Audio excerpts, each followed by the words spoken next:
মির্জাফর আর লেন্দুর দর্জির কাছে বাংলাদেশ বিক্রি করে দেওয়া হবে না। অতএব সাধু সাবধান। আমাদের দিক থেকে দেখবেন যে পলিটিক্যাল পার্টিস গুলো কি রাইট সিলেকশন করছে কিনা, না তারা আবার মমতাজদেরকে ফাইটটা যায় চল্লা যায় টাইপের লোকদেরকে আনতেছে। এবং বিচারপতিরা সময় বদলাইলে যে দালাল হয়ে যায়, এরকম বিচারপতিও তো আমরা দেখছি। দালালের মাধ্যমে যারা যে পদে যাবে তারা কোনোদিন মেরুদণ্ড সোজা করে সিদ্ধান্ত নিতে পারবে না। আমার ডেফিনেশনে হয়তো ম্যাট্রিক্স একটু উঁচু হইতে পারে। 50 জন মেম্বার অফ পার্লামেন্ট এমপি গত 53 বছরে বাংলাদেশ প্রডিউস করেনি। বাড়িতে, বিল্ডিং এ, ঘরে আমরা আমাদের কাজের লোকরা অথবা আমাদের ঘরের মানুষরা আমরা পরিষ্কার পরিচ্ছন্ন করি না, ছাপ জঙ্গল করি না। খেতে যখন নিড়ানি দিতে হয় তখন কৃষক কি করে? ময়লা পরিষ্কার করে। রাষ্ট্রের গায়ে যখন ময়লা লাগে তখন কিন্তু রক্ত দিয়ে পরিষ্কার করতে হয়। এই জন্য দেখবেন আমরা আন্দোলন করি কেন? কারণ রাষ্ট্রের পরতে পরতে ময়লা জমেছে, ওইটা ঝাড়ু দিয়ে পরিষ্কার করা যায় না, ওটা আন্দোলন করে রক্ত দিয়ে পরিষ্কার করতে হয় বারবার। এখন আপনি কতবার লড়াই করে আপনার গায়ের, আপনার দালানের, আপনার সমাজের, আপনার রাষ্ট্রের সেই ময়লা পরিষ্কার করে আপনার সেই স্বপ্নের ময়লা দ্বীপটা বানাবেন?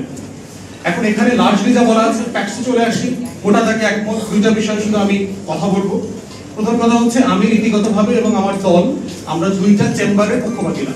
আমরা মনে করি যে বাংলাদেশ রাষ্ট্র এখনো এত ম্যাচিওর হয় নাই পলিটিক্যাল ডেমোক্রেসিতে যে তারা দুইটা চেম্বারের যে ব্যুরোক্রেটিক প্রবলেম আছে, যে পিং পং সিচুয়েশন আছে, সেই সিচুয়েশনটা হ্যান্ডেল করতে পারবে। যদিও আমাদের পার্টির পক্ষ থেকে বলা হয়েছে আমরা লার্জলি কনসেনসাস বেসড জায়গাতে একমত হব। যদি মোটা দাগে সব দলগুলো দুইটা চেম্বারের ব্যাপারে কাজ করতে একমত হয়, আমরা এত রিজিড না যেটা মানব না। তবে নীতিগতভাবে মনে করি যে আমার দুইটা চেম্বার এত কমপ্লেক্স হবে, এবং আমি যেহেতু ইংল্যান্ডে লেখাপড়া করেছি, প্র্যাকটিস করেছি, আমি এই লোয়ার চেম্বার এবং আপার চেম্বারের যে কমপ্লেক্সিটি, তার যে হিস্টোরিক্যাল রিয়ালিটিতে যে ডেভেলপ করেছে, সেই ডেভেলপমেন্টটা বাংলাদেশের ধারে কাছে আমরা নাই। যেই রাষ্ট্র একটা চেম্বারকে এখনো ফাংশনাল করতে পারে না, যেই দেশে এখনো 100 জন ভালো মেম্বার অফ পার্লামেন্ট হয়নি, সেই রাষ্ট্রে আপনি দুইটা চেম্বার কিভাবে মেনটেন করবেন? এবং আমি রিপিটেডলি বলেছি বিভিন্ন জায়গায় যে দুইটা চেম্বার করলে যেটা হবে, তৃতীয় চেম্বারটা হচ্ছে মমতাজ আর হইল সুবর্ণা মুস্তফাদের, আসাদুজ্জামান নূরদের ভরণ পোষণ কেন্দ্র হবে। যারা ধরেন প্রত্যেকটা আসনে 5 জন করে নমিনেশন সিক করে একটা বড় পলিটিক্যাল পার্টি, কয়জনকে নমিনেশন দেবে? 5 কোটি 10 কোটি টেন্ডার হাঁকালেন, কোরবানির গরুর মতো টেন্ডার হাঁকায় 5, 10, 20 কোটি দিত, টিকিট তো বেচবেন, বেচার পরে তার 4 জন রয়ে গেল। তখন কি করবে? এদেরকে বুঝ দিবে, আচ্ছা তোমাকে পিআইডব্লিউসি এর চেয়ারম্যান বানায় দিব, তোমার প্রতিমন্ত্রী বানায় দিব, তোমার উপরের চেম্বারে নিয়ে যাবো। তাহলে যেটা হবে, রাজনীতিকে ঘিরে করাপশনের আমার আরো লুটপাট বাণিজ্যের একটা জায়গা তৈরি হবে, এবং ওই 100 লোকেরও কিন্তু আবার লুটপাটের ট্যাক্স ফ্রি গাড়ি, রাজুকের প্লট, ফ্ল্যাট, সুবিধা, বাটলার, এগুলো মেনটেন করবার জন্য আরো শত শত হাজার হাজার কোটি টাকা আমার ট্যাক্স পেয়ারদের জায়গা থেকে বরাদ্দ দিতে হবে। তাহলে দ্বিতীয় চেম্বার করবার জন্য আমার যে পলিটিক্যাল ম্যাচুরিটি দরকার, এইটা আমি প্রথম চেম্বারই আসলে করতে পারি। আমাদের দলের পক্ষ থেকে আমরা প্রস্তাব করেছি যে আমাদের এখন সংরক্ষিত আসন আছে শুধু মহিলাদের জন্য এবং 50। আমরা বলেছি এটাকে 100 করে দেব, এবং শুধু মহিলাদের জন্য না, এখানে মহিলা, সিভিল সোসাইটি, পিছিয়ে পড়া জনগোষ্ঠী, মাইনরিটি, উর্দুভাষী বাংলাদেশি, হরিজন কমিউনিটি, পাহাড়ি, সবাইকে এখানে আনেন। আমরা এই 100 লোকের পারফরমেন্স দুইটা সংসদে দেখি, তারা কেমন পারফর্ম করে। আমাদের দিক থেকে দেখবেন যে পলিটিক্যাল পার্টিস গুলো কি রাইট সিলেকশন করছে কিনা, না তারা আবার মমতাজদেরকে ফাইটটা যায় চল্লা যায় টাইপের লোকদেরকে আনতেছে। আর যদি মনে করে যে না, সিরিয়াস ক্যান্ডিডেট আসতেছে এই 100 ভিতরে, আমরা দুইটা সংসদ পরে তখন সেকেন্ড চেম্বারে চলে যাব, যদি এটা ফাংশনাল হয়। কিন্তু যদি এটা ফাংশনাল যেহেতু হয় নাই, আমরা ভালো রোল মডেল পলিটিক্যাল মেয়েদেরকে কি আনতে পেরেছি? ইয়াং মেয়েরা, তরুণীরা পলিটিক্সে আসতে আগ্রহী হচ্ছে না। কারণ যাদেরকে দেখে রিডিং পড়তে পারে না বাংলা, এরকম মহিলাদেরকে আমরা দেখছি। বাজেট আসনে তার স্বামীর খুনের বিচার চাইছে, এরকম মহিলাদেরকে আমি দেখছি, যে বিএনপির আমলে আমার স্বামী মারা গেছে, ওটা বিচার চাই মাননীয় প্রধানমন্ত্রী বাজেটের অধিবেশনে। বাংলাদেশে আপনার টোটাল আমার সংসদের হিস্ট্রি আমি যতটুকু করেছি, আমার ডেফিনেশনে হয়তো ম্যাট্রিক্স একটু উঁচু হইতে পারে। 50 জন মেম্বার অফ পার্লামেন্ট এমপি গত 53 বছরে বাংলাদেশ প্রডিউস করেনি, 50 জন করেনি। গত 53 বছরের কথা বলছি, কিন্তু এক সংসদের কথা বলছি না। পার্লামেন্ট মেম্বার বলতে যা বোঝানো হয় দুনিয়াতে, যদি হাউস অফ কমন্সের স্ট্যান্ডার্ড আমি ধরি, তার 50 জন 53 বছরে তৈরি করা যায়নি। তাহলে সেখানে আপনি 300 থেকে 400 নিবেন, উপরে আবার 100 নিবেন। এই যে বিশাল হাতির পাল তৈরি করছেন, এবং এটার জন্য যে হাজার হাজার কোটি টাকা লুটপাটের বাণিজ্য, পলিটিক্যাল পার্টি, সিন্ডিকেটেড করাপশনের স্পেস করে দিচ্ছেন, এটা যেটা করবে, দ্বিতীয় চেম্বার তো হবেই না, বরং যে কারণে আমরা সংস্কার চাই ঠিক তার উল্টা রেজাল্টটা বয়ে নিয়ে আসবে। দ্বিতীয়ত যেটা হবে দেখেন, আরেকটা সমস্যা হলো সেকেন্ড চেম্বারের, একটা হচ্ছে পলিটিক্যাল পুনর্বাসন, সেকেন্ড চেম্বার আমাদের সিভিল সোসাইটিকে হত্যা করছে। একটা রাষ্ট্রের ন্যূনতম সিভিল সোসাইটির যে স্পেস দরকার, এখনই দেখেন অন্তর্বর্তীকালীন সরকার হওয়ার কারণে কি হয়েছে দেখেন, বাংলাদেশে কিন্তু এখন সিভিল সোসাইটি নাই। আমাদের সিভিল সোসাইটি বলতে 20-30টা মানুষ সংগঠন যারা ছিল, এরাদেরকে সবাইকে কিন্তু অ্যাকোমোডেট করে নেওয়া হয়েছে গভর্নমেন্টে, অলমোস্ট সবাইকে। এই দিলার আমার মতো একজন অ্যাডভাইজার হন নাই, তারা এখনো বাইরে রয়ে গেছে। তো যেটা হবে, সিভিল সোসাইটির লোকজনের ভিতরেও একটা মোটিভেশন কাজ করবে, এই দলের সাথে সেই দলের সাথে একটু খাতির করে আমি একটু সিভিল সোসাইটিতে সেকেন্ড চেম্বারে যাইতে পারি কিনা। বাংলাদেশের সিভিল সোসাইটি ধ্বংস হয়ে যাবে। থার্ড হচ্ছে, সেকেন্ড চেম্বার যেটা করবে, আমার প্রফেশনাল বডিগুলো অলরেডি ধ্বংস হয়ে গেছে। ডাক্তারদের, নার্সদের, ইঞ্জিনিয়ারদের, লয়ারদের প্রতিষ্ঠানগুলোতে যাবেন, মনে হবে একটা দলীয় অফিস।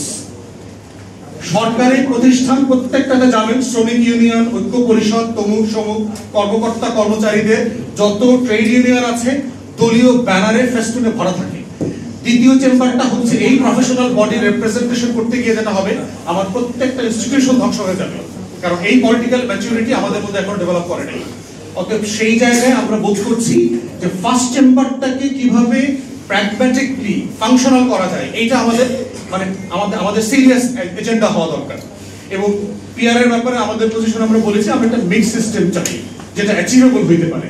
কারণ দেশের মানুষ বিশাল অংশ এখনো আপনার লেখাপড়া জানে না, তারা আপেল চেনে, তারা মার্কা চেনে। তো মিক্স সিস্টেমে যেটা হতে পারে যে অ্যাটলিস্ট 50 থেকে 100 আসনে পিআর হোক, প্রপোর্শনাল রিপ্রেজেন্টেশনটা হোক, যেখানে তরুণ পপুলেশন বেশি, যেখানে আরবান পপুলেশন বেশি। আমরা একটু দেখি 50 আসনের ভোটের প্যাটার্নটা কিভাবে হয়, তারা রাইটলি ভোট দেয় কিনা। এরপরে হচ্ছে এটা বাড়ানো যাবে আরো, কিন্তু টোটাল সিস্টেমকে ভোট করে পেয়ারে নিয়ে গেলে যেটা হবে, সেটা দেশের মানুষ দিতে পারবে না। সাডেনলি সে কাকে ভোট দেবে, কোন মার্কায় ভোট দেবে, কিভাবে সিলেক্ট করবে। এবং পিআরএ করবার জন্য আপনার যে ইন্টেলেকচুয়াল ক্যাপাসিটি দরকার, এজেন্ডা পড়ার ক্যাপাসিটি, বাংলাদেশের 1% ভোটারও এজেন্ডা পড়ে, ম্যানিফেস্টো পড়ে ভোট দেয় না। অর্থাৎ ম্যানিফেস্টো করে ভোট দেওয়ার কালচার তৈরি না হইলে পিআর থেকে আমরা শুধু বেনিফিট আনতে পারবো না। তাই ন্যূনতম এইবারের নির্বাচনে আমরা দেখতে চাই 50 থেকে 100 আসনে সম্মতির ভিত্তিতে পিআর হোক, বাকি 200 আসন আগের মতো চলুক, পাস দ্য পোস্ট। আর আরেকটা বিষয় একটু বলবো, জুডিশিয়ারির ব্যাপারে এখন অ্যাপয়েন্টমেন্ট চলছে, প্রসেস চলছে। আপনি জানেন সুপ্রিম কোর্ট থেকে বলে দেওয়া হয়েছে যারা যারা হাইকোর্টের জাজ হইতে চান তারা আবেদন করবার জন্য। এবং বিশিষ্ট তথাকথিত সিনিয়র আইনজীবী থেকে শুরু করে পলিটিক্যাল আইনজীবীরা ওয়েস্টার্ন ব্রাইটেস্টকে নিতে বাধা দিচ্ছেন। তাদের মুরিদ, তাদের চাকর বাকর হয়ে জাজমেন্ট দেবে এমন লোকদেরকে তারা বিচারপতি করবার জন্য দিনরাত পরিশ্রম করছেন। আমাদের প্রশ্ন হচ্ছে যে তাহলে সংস্কারটা কোথায়? যেই বিচারালয় থেকে আওয়ামী বিচারপতিদের দ্বারা আপনারা মজলুম হয়েছেন, আপনারা এখনো শিখলেন না 16 বছর পরে যে কেন আপনার একটা ময়নাদ্বীপ দরকার বিচারপতিদের মধ্যে, যেই ময়নাদ্বীপের বিচারপতিরা প্রতিদিন ইনসাফ করবে, জুলুমের বিরুদ্ধে কলম ধরবে, মজলুমের পক্ষে দাঁড়াবে। 16 বছর ধরে এটা বুঝলেন না। এবং বিচারপতিরা সময় বদলাইলে যে দালাল হয়ে যায়, এরকম বিচারপতিও তো আমরা দেখছি। আপনি যে আপনার মুরিদদেরকে বানাবেন, ও যে আবার দালাল হবে না তার গ্যারান্টি কি? কারণ যে অস্বচ্ছ প্রক্রিয়াতে হবে তার দালালি, তার অবস্থা হচ্ছে ডোমেস্টিক লিজার্ডের মতো। ঘরের ভিতর টিকটিকি আছে না, ওর মেরুদণ্ড নাই, ও রক্তও নাই, দেখবেন। দালালির মাধ্যমে যারা যে পদে যাবে তারা কোনোদিন মেরুদণ্ড সোজা করে সিদ্ধান্ত নিতে পারবে না। অতএব ওয়েস্টার্ন ব্রাইটেস্টকে প্রসেসের মধ্য দিয়ে ইন্টারভিউ করেন অথবা যেভাবে করেন, চায়ের দাওয়াত দেন, তাদেরকে সিলেক্ট করেন এবং আইনজীবী সমিতি, বার কাউন্সিল, অমুক নেতা তমুক নেতা, এই মুরিদানদেরকে অ্যাপয়েন্ট করবার যে বাজে কালচার, সেখান থেকে সরে আসেন। আমরা এটা তীব্র প্রতিবাদ করছি এবং করব। যদি প্রয়োজন হয়, আপনারা যদি দালাল বিচারপতি অ্যাপয়েন্ট করেন, যদি নেম কলিং করার দরকার হয়, তাদেরকে শেমিং করতে হয় পাবলিক স্পেসে, সেটাও করব। অতএব দয়া করে please come back to your senses. Bangladesh 2 is not for sale. আমরা এটা বিক্রি করবার জন্য 1400 শহীদের রক্তের সাথে গাদ্দারি করব না। মির্জাফর আর লেন্দুর দর্জির কাছে বাংলাদেশ বিক্রি করে দেওয়া হবে না। অতএব সাধু সাবধান। সংস্কার, বিচার, নির্বাচনের প্যাকেজের মধ্য দিয়েই হচ্ছে 1400 শহীদের রক্তের হিস্সা আদায় করা সম্ভব। সংস্কারের মাধ্যমেই সেই সাগর কন্যার ময়নাদ্বীপ বানানো সম্ভব। ওটাই আমার বাংলাদেশ 2।